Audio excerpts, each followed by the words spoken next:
تو زیادہ سے زیادہ ووٹ ڈالنے سے وہ عنصر ختم ہو جائے گا اور کسی کو موقع نہیں ملے گا کہ یہاں پر دھاندلی ہوئی ہے۔ اس لیے میرا یہ پیغام ہے، میری یہ ریکویسٹ ہے عوام کے سے کہ وہ زیادہ سے زیادہ ووٹ ڈالنے جائیں اور اس آدمی کو ووٹ دیں جو واقعی آپ کے مسائل کو حل کرنے میں آپ کی دانش میں بہتر ہے۔ کسی کی نہ سنیں، برادری کی نہ سنیں، دوستوں کی نہ سنیں، اور یہ بھی نہ دیکھیں کہ اس نے مجھے کیا فائدہ پہنچایا ہے۔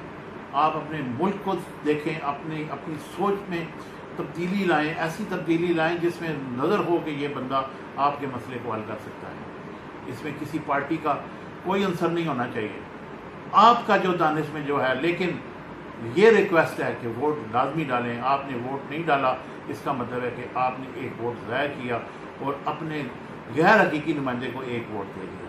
تھینک یو ویری مچ۔ یہ جناب علی مری روڈ پر پاکستان پیپلز پارٹی کا کیمپ ہے اور یہاں پر چودھری افتخار احمد صاحب ان کے امیدوار ہیں اور انفارچونیٹلی یہاں صرف ان کا ایک نمائندہ بیٹھا ہوا ہے ووٹر لسٹ لے کر، اور کوئی بندہ بھی ان سے پرچی بنانے نہیں آیا۔ آپ یہاں پر اکیلے بیٹھے ہیں کہ اور لوگ کدھر ہیں؟ پیپلز پارٹی کا کیمپ ہے۔ میں یہ گاڑی والا ہوں، ٹھیک ہے نا، بھائی بیٹھے ہوئے ابھی یہ نماز پڑھنے گئے ہیں اور کوئی ووٹیں آپ نے نہیں بنائی؟ کوئی بھی بنائی ہے، صبح سے میرا خیال ہے کہ دے رہے ہیں، پرچیاں دے رہے ہیں۔ اچھا پھر صاحب آپ کس کی سپورٹ کر رہے ہیں؟ آج میں مسلم لیگ نون کو سپورٹ کر رہا ہوں۔ آج کا دن جو ہے یہ الیکشن جو عام الیکشن نہیں ہے، یہ الیکشن جو ہے اس نے فیصلہ کرنا ہے، ووٹر نے فیصلہ کرنا ہے اس ملک کی۔ یہ کیمپ ہے جی، یہاں پہ ایم پی اے ہیں حبیب جان بلا۔ یہ کیمپ ہے جی مسلم لیگ نون کا، اور یہاں کے ان کے متوالے اور دیارے اور یہ سارے جناب علی کھڑے ہیں۔ یہ لوگ بھی بڑے مطمئن ہیں کہ جناب آج ہم اپنی سیٹ نکالیں گے، لیکن یہ شام کو پتہ چلے گا کہ کون جیت رہا ہے اور کون ہار رہا ہے۔ یہ وائلیشن بھی ہو رہی ہے یہاں پہ۔ یہ ایک کیمپ میں خواتین کے کیمپ میں کچھ جینٹس بھی گھسے ہوئے ہیں، لیکن یہ بیچاری خواتین مجبور ہیں، کیا کریں۔ یہ لوگ اپنی ووٹیں اپنے کا، حالانکہ ان کا جینٹس کیمپ بھی موجود ہے، لیکن اس کے باوجود بھی وہ یہاں پہ آ رہے ہیں۔ اور یہ دیکھیں آپ، یہ سید ماجد علی فوٹوگرافر بھی اپنے فرائض پر انجام دے رہے ہیں۔ یہ دیکھیں، یہ بھی ایک ڈسیبل بندہ ہے، یہ اپنی بائک پہ آیا ہے اور اس کا اتنا جذبہ ہے، اس سے چلا نہیں جا رہا، اور یہ جناب علی اپنی ووٹ کاسٹ کرنے آیا ہے، اور اس نے بڑے دبنگ طریقے سے اپنی ووٹ کاسٹ کی ہے، اور اس نے کہا ہے جی کہ میں اپنی ووٹ ضرور کاسٹ کروں گا، اور یہ شیر کا متوالا ہے جناب۔ یہ کہہ رہا ہے کہ میں نے ووٹ شیر کو ڈالنی ہے، اور یہ اپنے لیے اور اپنے ملک اور قوم کے لیے یہاں آیا ہے۔ ناظرین اکرام، پنجاب میں تبدیلی اور حق حکمرانی گزشتہ کئی دہائیوں سے مسلم لیگ نون کی حکومت کو پنجاب کے عوام نے حق حکمرانی دے رکھا ہے، اور وہ حکمرانی کئی دہائیوں پر مرید ہے، اور یہ انہوں نے ووٹ کی پرچی کے ذریعے ان کو حق دیا۔ اب کی بار پی ٹی آئی نے جو تبدیلی لائی اور جس طریقے سے عوام نے ان کو ووٹ دیا، وہ شاید ہمیں زندگی میں دیکھنے کو نہ ملتا۔ اب پی ٹی آئی نے حکومت بنانی ہے، اور ان کا دعویٰ ہے کہ انہوں نے نمبر گیمز پورے کر لیے ہیں، لیکن دوسری طرف اب مسلم لیگ نون کو اپوزیشن میں بیٹھنا پڑے گا، جو کسی کڑوی گولی کو نگلنے سے کم نہیں۔ پنجاب کے عوام نے یہ سوچا کہ کے پی کے عوام نے جس دانش مندی کے ساتھ دوستیوں اور برادریوں سے نکل کر ووٹ دیا، پنجاب کے عوام بھی یہ دیکھیں گے کہ کیا ہم ان کو ہٹا کر کوئی دوسرا لائیں تو کیا وہ ہمارے مسائل کو حل کر سکے گا کہ نہیں۔ بہر کیا، دوسری طرف ابھی تک پی ٹی آئی سے یہ فیصلہ نہیں ہو سکا کہ وہ پنجاب کا وزیر اعلیٰ کس طرح بنائے۔ اگر انہوں نے فیصلوں میں اسی طرح تاخیر کی تو پھر ڈیلیور کرنا مشکل ہوگا، کیونکہ پنجاب کی حکمرانی کے راستے میں کانٹے ہی کانٹے ہیں، اور ان کانٹوں کو صاف کرنا ہی اصل عمران خان کا مشن ہے۔ عمران خان کو جس طریقے سے حکمرانی مل رہی ہے وہ کوئی آسان کام نہیں، کیونکہ ان کا ویژن ان تمام لوگوں سے مختلف ہے اور حکمرانی ہی اصل ان کا امتحان ہے۔ دوسری طرف اگر دیکھا جائے تو الیکشن کمیشن نے بھی کچھ ڈیلیور نہیں کیا۔ آج اپوزیشن جماعتوں نے جس طریقے سے احتجاج کیا اور انہوں نے دھرنا دیا، میرے خیال میں الیکشن کمیشن کے معاملات میں قانون سازی کی ضرورت ہے۔ ایک ایسی قانون سازی کی جائے تاکہ اپوزیشن جماعتیں دھرنا دینے کے لیے اپنے آپ کوئی ایسا چیز نہ ڈھونڈ سکے جس سے ان کو موقع ملے۔ اور ایک اور گزارش ہماری موجودہ نگران حکومت سے کہ وہ فوری طور پر الیکشن کمیشن کو کہیں کہ وہ نوٹیفیکیشن جاری کریں اور حکمرانی جو ہے اس کو دی جائے جو بھی بنا ہے، تاکہ عوام میں گوناگو جو کیفیت ہے اس کو ختم کیا جا سکے اور کاروبار زندگی اپنے ڈگر پر چل پڑے۔ یہ ناظرین کرام یہ سوئٹزرلینڈ نہیں ہے، یہ مری ہے، اور یہ مری سے کوئی تقریباً 10 کلومیٹر پیچھے ہم کھڑے ہیں فیملی کے ساتھ۔ ایسے لگ رہا ہے کہ جیسے یورپ کے کسی بہت بڑے ملک میں ہم موجود ہیں۔ حالات تو ایسے نظر آ رہے ہیں اس کے موسم سے کہ اللہ پاک کا بہت کرم، اور جولائی کا مہینہ، جیٹھ ہاڑ کا مہینہ، اور ساون شروع ہونے والا ہے، رم جم کا بھی مہینہ ہے، لیکن یہ دیکھیں یہ بادل ایسے امڑ آئے ہیں جیسے اللہ پاک کا اتنا بڑا احسان عظیم اس ملک پہ۔ واہ واہ میرے اللہ، تیری کیا شان ہے، تیری کیا شان ہے۔ اور یہ ہمارے حکمران ہیں اس ملک کو، اللہ یا اللہ یہ دیکھ تو نے کتنا کرم کیا ہوا ہے، یا اللہ یہ تو نے کتنا کرم کیا ہوا ہے۔ ہمیں ایسے ہی حکمران دے دے جس طرح تو نے یہاں پہ، یا میرے مولا ایسے موسم دیے، یا میرے مولا تو رحمان ہے، تو رحیم ہے، تو کریم ہے، تو خالق ہے، تو مالک ہے، تو رب العزت ہے، تو رب العالمین۔ خوبصورت پارک ہے، اس کو کہتے ہیں تھورڈن پارک، اور اس کی جو روڈ کی لمبائی ہے وہ کافی لمبی چوڑی ہے، تقریباً آپ 4-5 کلومیٹر، تو بہت گھنا جنگل بنایا ہوا ہے انہوں نے، اور یہاں پر لوگ سیر کے لیے آتے ہیں۔ یہ اب ہم ورلے پارک گولف کلب بھی ہے یہاں پہ، اس کی طرف ہم جا رہے ہیں۔ یہ اتنا گھنا جنگل ہے کہ یہاں پہ ابھی اس وقت ٹائم ہے 6-6:30 بجے ہیں، کیونکہ یہاں پر سورج تقریباً ان دنوں میں 9:30 بجے غروب ہوتا ہے، لیکن اتنا گھنا جنگل ہے کہ اندھیرا ہو چکا ہے، نظر آ رہا ہے، اتنا انہوں نے گرینری یہاں پہ کی ہے۔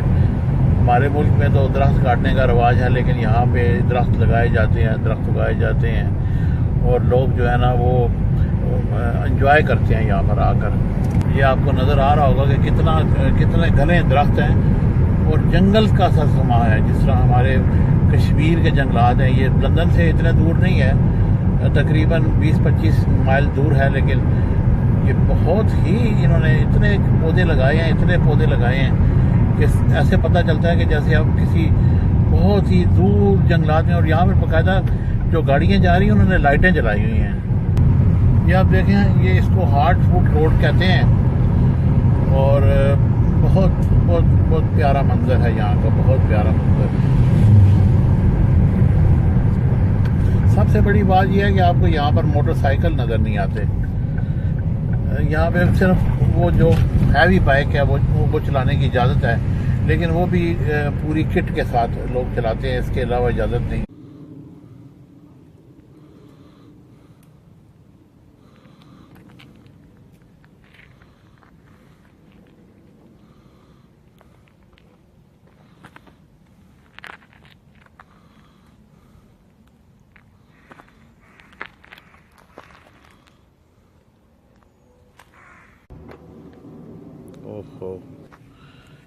یہ ہم تھورڈن پارک میں پہنچ چکے ہیں۔ یہاں یہ گاڑیوں کے پارکنگ کا ایک جگہ ہے، لیکن اتنی سپیس ہونے کے باوجود بھی لوگوں کو انتہائی پریشانی ہوتی ہے کہ وہ گاڑی جو ہے وہ پے کر کے پار کریں. اگر کوئی بندہ گاڑی اس طرح کھڑی کر جاتا ہے تو اس کو بہت ہیوی جرمانہ کیا جاتا ہے، تقریباً 60 پاؤنڈ تک جرمانہ ہوتا ہے اس پہ. یہ ہم تھورڈن کنٹری سائڈ سینٹر میں پہنچے ہیں. یہ پارک کا ایک خوبصورت سا ریزارٹ بنا ہوا ہے. یہاں پہ لوگ چائے کافی وغیرہ پیتے ہیں. یہاں پر آئس کریم بھی ملتی ہے اور بہت سارے اس طرح کے خوبصورت کھانے بھی یہاں پر اویلیبل ہیں. اور سائڈوں پہ پودے آپ دیکھیں کتنے زبردست نظر آ رہے ہیں. یہ دیکھیں آپ کتنے مناظر، خوبصورت مناظر اس پارک کے. انتہائی گھنا جنگل اور خوبصورت مناظر شام کا ٹائم. یہ دونوں نوجوان سیر کر رہے ہیں اور انجوائے کر رہے ہیں. یہ ایک محترمہ اپنا وزن کم کرنے کی ناکام کوشش کر رہی ہے. ہماری حکومتوں کو بھی چاہیے کہ وہ لوگوں کو اچھا ماحول فراہم کرنے کے لیے جنگلات کی طرف خصوصی توجہ دیں.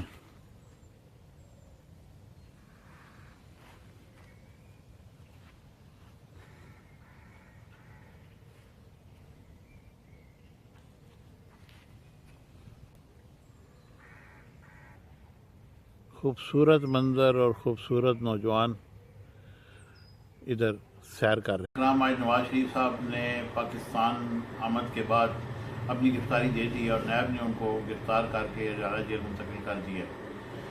نواز شریف صاحب کی جس طرح واپسی مشکوک تھی، لگتا یہ ہے کہ انہوں نے اپنے کوئی ایڈوائزر چینج کیے ہیں اور انہوں نے اچھی ایڈوائز دی کہ پاکستان واپس آئیں اور آ کر گرفتاری دیں اور اس کے بعد ہائی کورٹ اور سپریم کورٹ سے اپیل کریں اور اپنی سزا کو ختم کرائیں یا ضمانت پہ باہر آئیں اور الیکشن دبنگ طریقے سے لڑیں.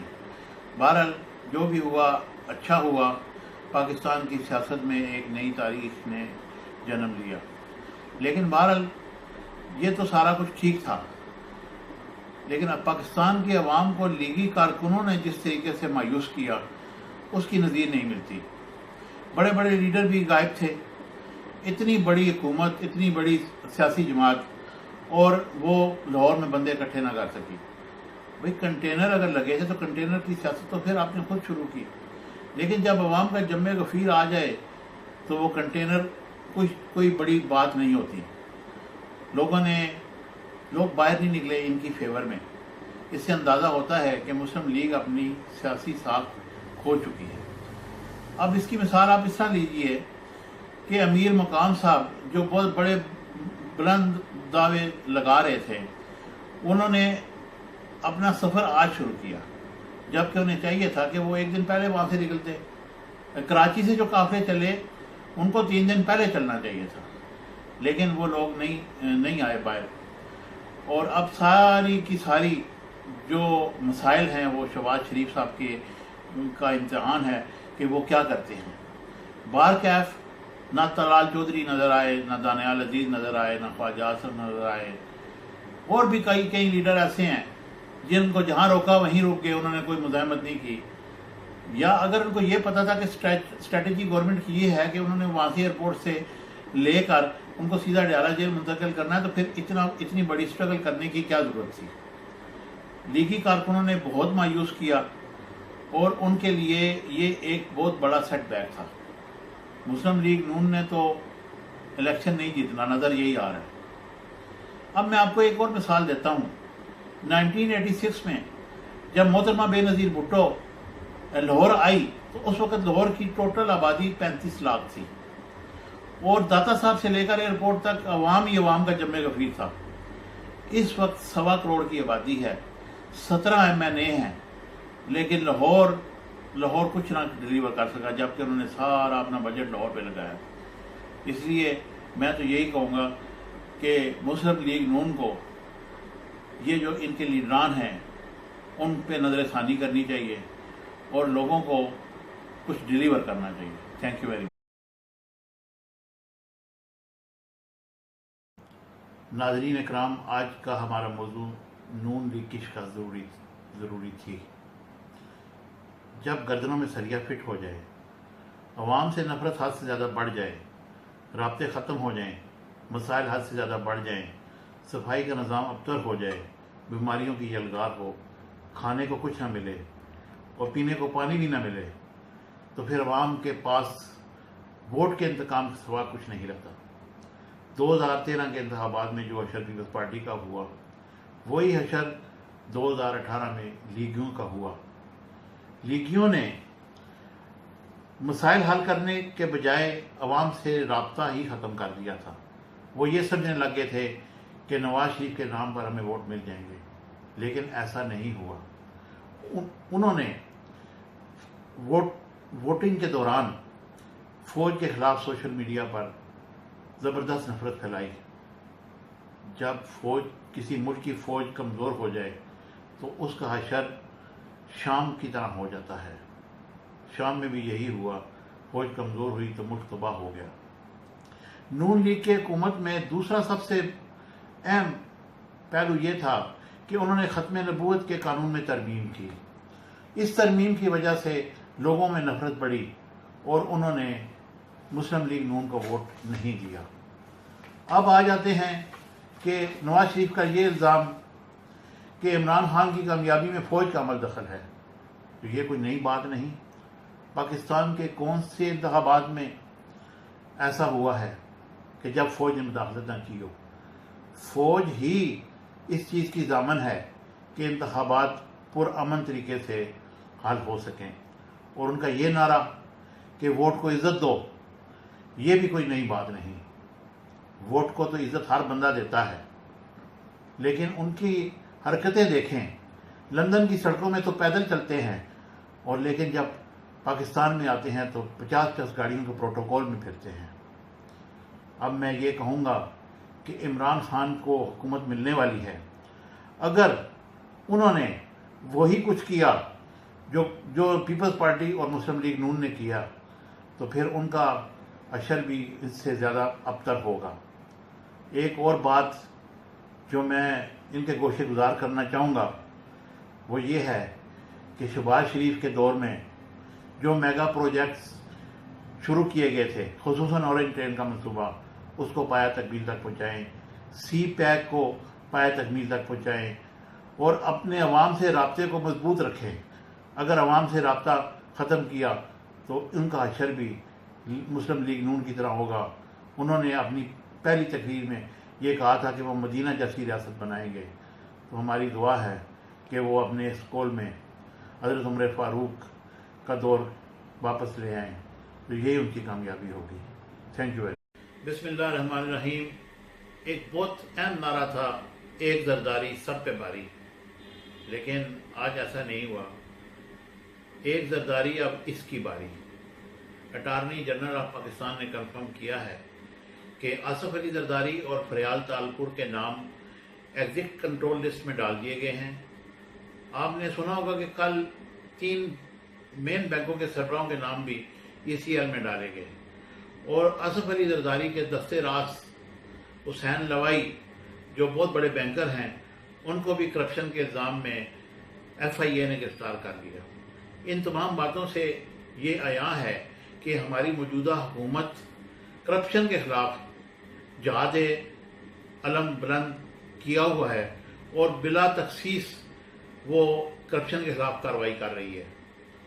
بعض لوگوں کا خیال تھا کہ یہ صرف PMLN کے خلاف کارروائی ہو رہی ہے، لیکن اب پیپلز پارٹی کے خلاف کارروائی ہونے سے اس بات کا اندازہ ہوتا ہے کہ یہ جو نیب اور FIA یا ہماری حکومت جو بھی کارروائی کر رہی ہے وہ بلا تخصیص کر رہی ہے۔ میں آپ کو ایک بات بتاتا چلوں، بیسیکلی ہمارے سیاستدان کرپٹ نہیں ہیں۔ سیاست ایک عبادت ہے، لیکن ان کو کرپشن کی لت ہمارے بیوروکریٹ نے ڈالی۔ وہ جو وائٹ کالر کرائم ہوتا ہے، وہ بیوروکریسی ان کو نت نئے طریقے سکھاتی ہے، ان کو استعمال کرتی ہے، خود بھی مزے کرتے ہیں اور ان کو بھی آگے لگا کر پھر ان کے خلاف کارروائی ہوتی ہے۔ آپ نے سنا ہوگا کہ ہمارے پڑوسی ملک چائنا نے کرپشن کے الزام میں سینکڑوں افراد کو پھانسی پر لٹکا دیا اور ان کو واصل جہنم کیا۔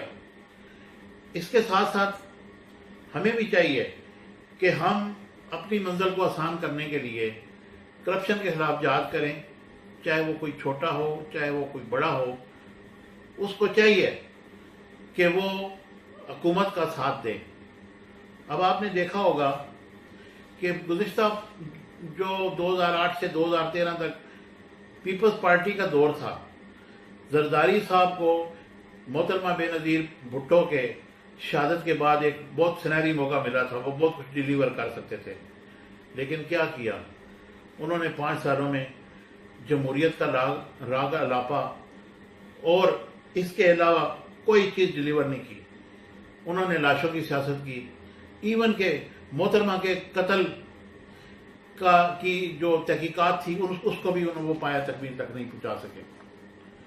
میں نے کل بھی ایک پیغام دیا تھا اور میرے ایک دوست نے مجھے اسپیشل فون کر کے کہا کہ آپ جو ہے نا وہ کسی سیاسی پارٹی کے لیے کام کر رہے ہیں. میں نے کہا کہ ایسی بات نہیں ہے. میں بانگے تو حل سچ بات کہوں گا، اور جو بات نظر آئے گی، جو میری آبزرویشن ہوگی، اس کو چاہے میں لکھ کر اپنے اخبار میں یا میں بول کر کروں وہ ضرور کروں گا. کیونکہ اس ملک نے ہمیں بہت کچھ دیا. اس ملک کا ہم پر قرض ہے اور ہمیں وہ قرض اتارنا ہے.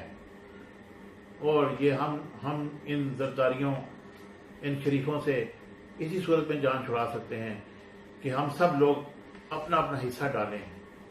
میں تو یہ کہوں گا، خون دل دے کے نکھاریں گے رخ برگے گلاب، ہم نے گلشن کے تحفظ کی قسم کھائی. تھینک یو ویری مچ.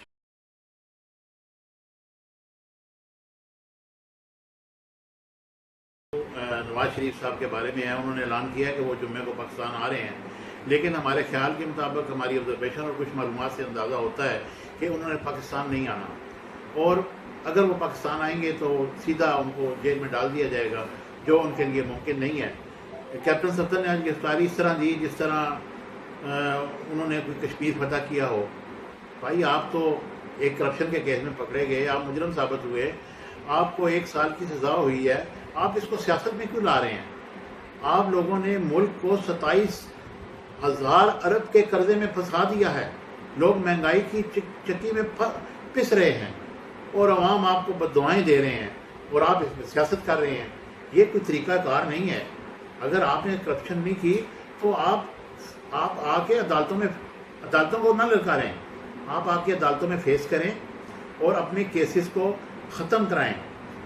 لیکن ہمارا مشورہ یہی ہے کہ کرپشن تو آپ نے کی ہے تو کوئی NRO کر لیں اور NRO کر کے قرضے واپس کر دیں اور آئندہ سے سیاست سے طائب ہو جائیں. یہی آپ کے لیے بہتر ہوگا، کیونکہ جیل میں پلسٹر فوم کے گدے آپ کو نہیں ملیں گے. آپ کو زمین پر لیٹنا پڑے گا، اور جو آپ کے لیے بہت مشکل ہے. پھجے کے پائے بھی نہیں مل سکتے. وہاں تو ابلی ہوئی دال ہے، اس کی گواہی میں خود دوں گا. مشرف کے دور میں زمین پہ لٹایا گیا اور وہاں پر بھی وہ دال ایسی ہے کہ دانہ ڈھونڈنا پڑتا ہے. اس لیے آپ کے لیے مشکل ہے. آپ دلیری کے ساتھ آئیں، اڈیالہ جیل جائیں، یہ آپ کے لیے ممکن نہیں ہے. اس لیے قارئین اکرام، ابھی تو ان کا صرف ایون فیلڈ کے کیسز کا فیصلہ ہوا ہے. گزشتہ میں نے انگلینڈ میں نے کوئی 2 ہفتے کا وہاں پر وزٹ کیا. الفرڈ کے جو 2 بہت بڑے بڑے پلازے ہیں، یہ پورے خاندان کے ہیں. وہاں پہ انگلینڈ کے ہر بندے کو معلوم ہے کہ یہ شریف خاندان کے یہ پلازے ہیں، جن کی مالیت کروڑوں پاؤنڈز بنتی ہے. اب کیا ہماری نیب کو نہیں پتا؟ کیا ہماری حکومت کو نہیں پتا؟ وہ چیزیں کہاں سے آئی ہیں؟ ان کو بھی ان کے کیسز بھی کھولیں اور ان کو صحیح طریقے سے چھان بین کریں تاکہ یہ مقام عبرت بنے اور لوگوں کو معلوم ہو سکے کہ انہوں نے کتنا لوٹا اور کیسے لوٹا اور کیوں لوٹا، تاکہ ہمارا ملک آگے جائے. یہ بہت زرخیز ملک ہے. یہاں کا نوجوان بڑا زرخیز ہے، یہاں کی زمین بڑی زرخیز ہے، یہاں کے موسم بڑے زرخیز ہیں. میں تو یہی کہوں گا کہ خدا را کوئی حق کا فیصلہ کر دیں تاکہ معلوم ہو سکے کہ ان عوام کو لوٹنے والوں کا کیا انجام ہوتا ہے. آج موجودہ منتخب اسمبلی کا ایک ہنگامہ خیز اجلاس تھا جس میں عمران خان کو وزیر اعظم منتخب کرنا تھا۔ جس طریقے سے آج عوام میں جو کارروائی ہوئی اور جس طریقے سے عوام کو چلایا گیا اور جو منتخب نمائندوں اور جمہوری نمائندوں کا غیر جمہوری انداز دیکھنے میں آیا، وہ ناقابل فہم اور ناقابل تردید ہے۔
ناظرین کرام، جب اسپیکر نے اس بات کا اعلان کیا کہ جس نے عمران خان کو ووٹ دینا ہے وہ میرے دائیں طرف لابی میں چلے جائیں، اور جنہوں نے شہباز شریف کو ووٹ دینا ہے وہ میری بائیں طرف لابی میں چلے جائیں، اس طرح عمران خان کو 176 ووٹ اور شہباز شریف کو 96 ووٹ ملے اور وہ اگلے 5 سال کے لیے پاکستان کے وزیر اعظم منتخب ہوئے۔ اس بات کا اعلان ہونا تھا کہ مسلم لیگ نون کے تمام ایم این ایز نے عمران خان اور ان کا گھیراؤ کر لیا اور شدید نعرے بازی کی، جو شاید میں نے آج تک اپنی زندگی میں نہیں دیکھی۔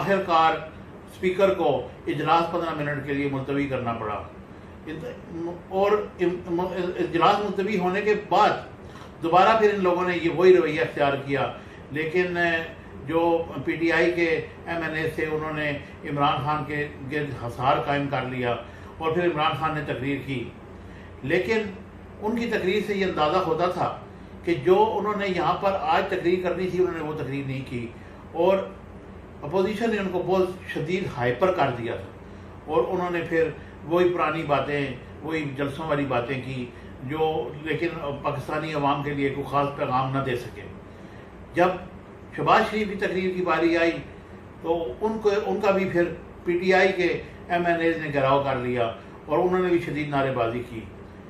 یہ بات سمجھ سے بالاتر ہے کہ اپوزیشن تو احتجاج کرتی ہے، آج ہم نے دیکھا کہ حکومتی پارٹی نے بھی احتجاج کیا۔ اس طرح یہ ایوان اگر چلتا رہا تو اس کا چلنا محال ہوگا۔ یہ منتخب نمائندے ہیں، یہ جمہوری نمائندے ہیں، ان کا جو رد عمل ہے یہ بالکل غیر فطری ہے، اس طرح نہیں کرنا چاہیے۔ پارٹی کے لوگوں نے دیا، وہ خاموش رہے، انہوں نے شہباز شریف کو کہا کہ آپ ان کو چپ کرائیں، اس کے بعد ان کے اس رویے کے خلاف انہوں نے احتجاجاً واک آؤٹ بھی کیا، اور اس کے بعد آرام سے خاموش بیٹھے رہے، اور پھر اس کے بعد جب بلاول بھٹو زرداری نے تقریر کی وہ انتہائی مدلل، اس طرح ایک منجے ہوئے لیڈر کی طرح ان کی تقریر تھی۔ بہرکیف میں یہ کہوں گا کہ ہمارے موجودہ نظام کو اگر چلنا ہے تو ان لوگوں کو چاہیے کہ ایوان کو چلانے کے لیے، اس قومی اسمبلی کو چلانے کے لیے، ملک اور قوم کے فیصلے کرنے کے لیے یہ غیر جمہوری رویہ ختم کریں اور ایوان کو صحیح جمہوری انداز میں چلائیں تاکہ کچھ ڈیلیور کر سکیں۔ یہ پولنگ کیمپ کے باہر لوگ بیٹھے ہیں، انتظار کر رہے ہیں کہ وہ ان کا انتہائی گرمی اور حبس میں یہ لوگ ووٹ کاسٹ کرنے کے لیے باہر کھڑے ہیں، اور یہاں پر کسی قسم کا سایہ نہیں ہے، لیکن ان کا جذبہ دیکھنی ہے ان لوگوں نے ہر صورت میں اپنی ووٹ کاسٹ کرنی ہے، لیکن مجبوری ہے کہ یہاں پر کسی قسم کا کوئی انتظام نہیں کیا گیا، پانی کا کوئی انتظام نہیں ہے اور لوگ گرمی اور حبس میں کھڑے ہیں۔ جانے کے لیے بھی مسئلہ ہے جی ان لوگوں کا، اور یہ دیکھیں یہ ایک ڈسیبل انسان ووٹ کاسٹ کر کے واپس آ رہا ہے۔ یہ لوگ یہ دیکھیں آپ، یہ لوگ بیٹھے ہیں ووٹ کاسٹ کرنے کے لیے۔ بس شکر اللہ کی۔ یہ جناب علی ہے، یہ ڈسیبل انسان ہے اور یہ اپنی بچی کے ساتھ ووٹ کاسٹ کرنے آیا ہے۔ لال حویلی کے باہر کا منظر ہے،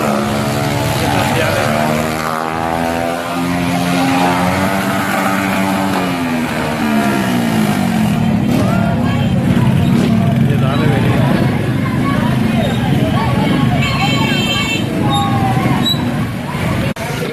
یہ جناب پی ٹی آئی کا کیمپ ہے۔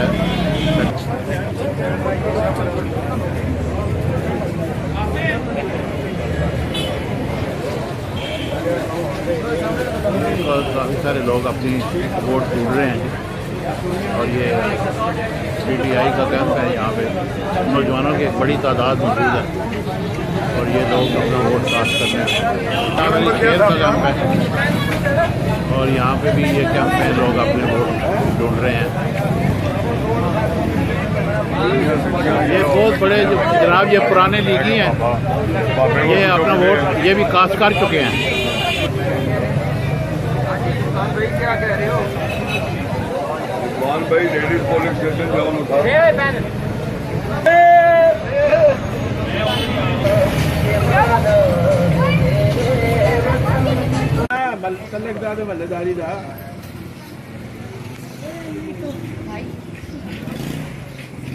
یہ مسلم لیگ نون کا کیمپ ہے جی۔ اس میں دیکھیں یہ ایجنٹ بیٹھے ہوئے ہیں اور یہ لوگ معززین جو ہیں وہ بیٹھے ہوئے ہیں اور اپنی ووٹ کاسٹ کرنے کا انتظار فرما رہے ہیں۔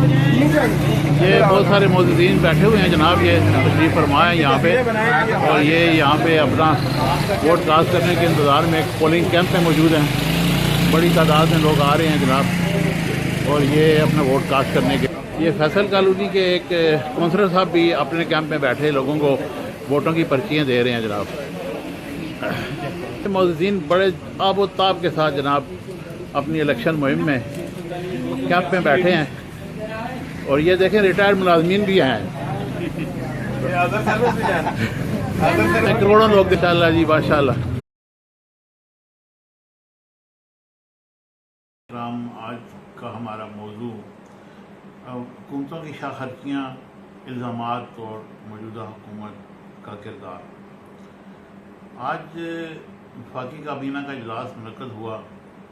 عمران خان جب کہ اقتدار میں آئے ہیں وہ کابینہ کے اجلاسوں پہ اجلاس کر رہے ہیں، ٹاسک فورسز بنا رہے ہیں، سارا کچھ کر رہے ہیں، لیکن جو لوگوں کو ہوپ انہوں نے دی اس پر عمل درآمد ابھی تک کچھ نہیں ہو سکا، اور صرف وہ سابقہ حکومت کی شاہ خرچیوں اور ان کی کرپشن کے الزامات کے علاوہ تاحال کوئی خاص چیز سامنے نہیں آئی۔ انہوں نے یہ بتایا کہ وزیر اعلیٰ پنجاب نے 290 کروڑ روپیہ، وزیر اعظم ہاؤس کا 230 کروڑ روپیہ، گورنر پنجاب کا 140 کروڑ روپیہ 5 سالوں میں خرچ ہوا۔ تو اب جو خرچہ ہو چکا ہے وہ واپس تو آئے گا نہیں، اور ہمیں چاہیے کہ ہم عوام کو یہ بتائیں کہ آگے ہمارا لایا عمل کیا ہوگا۔ جو پیسے وہ ڈکار چکے اس کے لیے تو ہماری لا انفورسز ایجنسیز اور ٹاسک فورسز کام کر رہی ہیں، لیکن عوام اس وقت شدید اقتصادی دباؤ میں ہیں۔ پوزیشن یہ ہے کہ لوگ اپنے گھروں کے برتن بیچ کر اپنے اخراجات پورے کر رہے ہیں، اور حالات یہاں تک پہنچ چکے ہیں کہ نوجوان مارا مارا پھر رہا ہے، اس کو نوکری نہیں مل رہی۔ دوائیں لینے جاتے ہیں تو ڈاکٹر ہزاروں روپے کے نسخے ہاتھ میں تھما دیتا ہے کہ جائیں، جا کر